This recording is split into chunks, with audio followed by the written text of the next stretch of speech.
before the first crow split the silence, I woke to the old tremor again, that ancient war in the marrow, the one no blade can touch. The flesh rose like a mutinous kingdom, whispering its soft treasons, promising ease, offering the counterfeit peace that always ends in chains. I felt it before I opened my eyes, the heaviness, the pull, the subtle gravity of the old self trying to resurrect itself from the grave. I buried it in. I lay still, listening to the quiet. The spirit was there too, not loud, not forceful, but steady as covenant stone. A presence that does not shout, yet shakes the foundations of a soul. And in that stillness I heard the first volley of the day. Choose whom you will serve. The war of the flesh never announces itself with trumpets. It comes like a thief, like a shadow, like a memory you thought you outgrew. It comes wearing your voice, your fears, your hungers. It comes as the echo of who you used to be. I rose from the bed like a soldier rising from a battlefield he never truly left. My bones ached with the weight of yesterday's failures. My heart carried the smoke of battles I barely survived, but I stood anyway. Because standing is the first act of defiance against the flesh. As I walked through the dim corridor of my home, I felt the old craving stir, not for food, not for pleasure, but for the easy path, the path of least resistance, the path that leads back to the pit. The flesh always wants the shortcut, the spirit always calls you to the mountain. I stepped outside, dawn was only a rumor on the horizon. The air was cold enough to sting, sharp enough to remind me I was alive, and in that breath I felt the spirit whisper again. Walk. So I walked. Down the crack road, past the sleeping houses, past the street lamps flickering like tired sentinels. Every step felt like a sermon, every breath felt like a confession.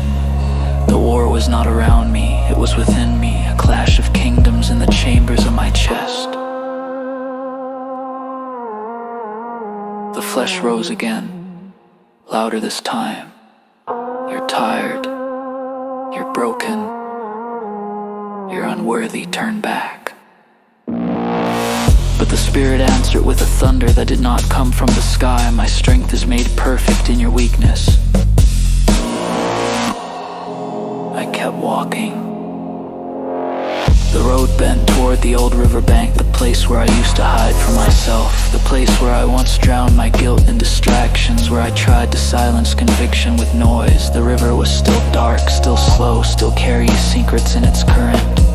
And as I stood there, the memories rose like ghosts. I saw the version of myself I used to be, the one who bowed to every impulse, who mistook desire for destiny, who let the flesh write the script of his life. I saw the nights I fell, the mornings I lied to myself, the days I pretended I was fine while my soul was bleeding behind my ribs.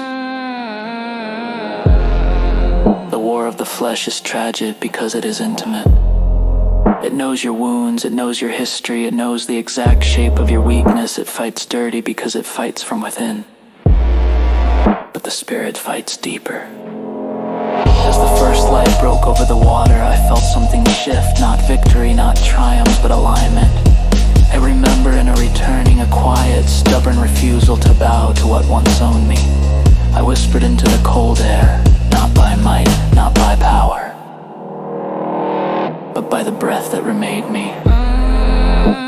And the river carried the words like a vow. The day unfolded like a battlefield. Temptations came disguised as comfort. Old habits knocked on the door of my mind. Shadows tried to reclaim territory I had surrendered to the light. But every time the flesh rose, the spirit rose higher. Every time the old self reached for me, the new self answered with fire. By midday I felt the weight of the war pressing hard. The flesh does not surrender easily. It fights like a cornered beast, it claws, it bargains, it promises relief if you just let it rule again. But I remembered the graves I crawled out of, I remembered the chains I broke by grace face alone, I remembered the voice that called me by name when I was drowning in my own ruin. So I stood firm, even when my knees shook, even when my heart faltered, even when the war felt unwinnable. Because victory is not the absence of struggle, it is the refusal to bow. As the sun dipped low, painting the sky in bruised gold, I felt the spirit settle over me like a mantle. Not a roar, not at all, but a reminder. You are not fighting for victory. You are fighting from it. The war of the flesh is tragic, yes, but it is also holy. It is the proving ground of the soul. It is where faith becomes more than words. It is where grace becomes more than doctrine. It is where a person becomes who they were meant to be. Night fell, the world quieted, and I returned home weary but unbroken. The flesh had not won, the spirit had not left, and in that fragile sacred balance I found peace, not the peace of ease, but the peace of Andrews. Before sleep claimed me.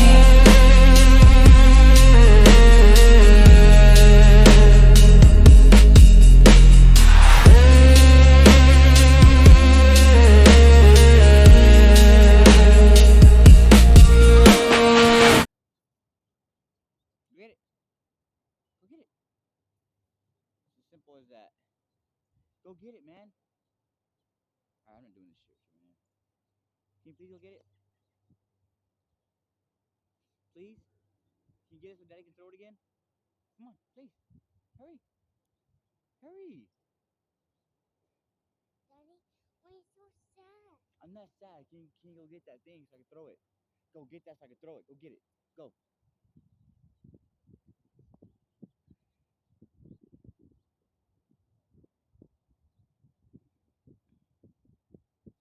Go get it. Get it so we can throw it. Come on. Hurry, hurry. As simple as that, man. Focus on your goals. Focus on what matters this year. See, come on. See, when you hit that breaking point, that point where you want progress, but you also want better. See, come on. You have to stop and isolate yourself so you can think. Go and figure out what you're doing wrong. You can't figure out what you're doing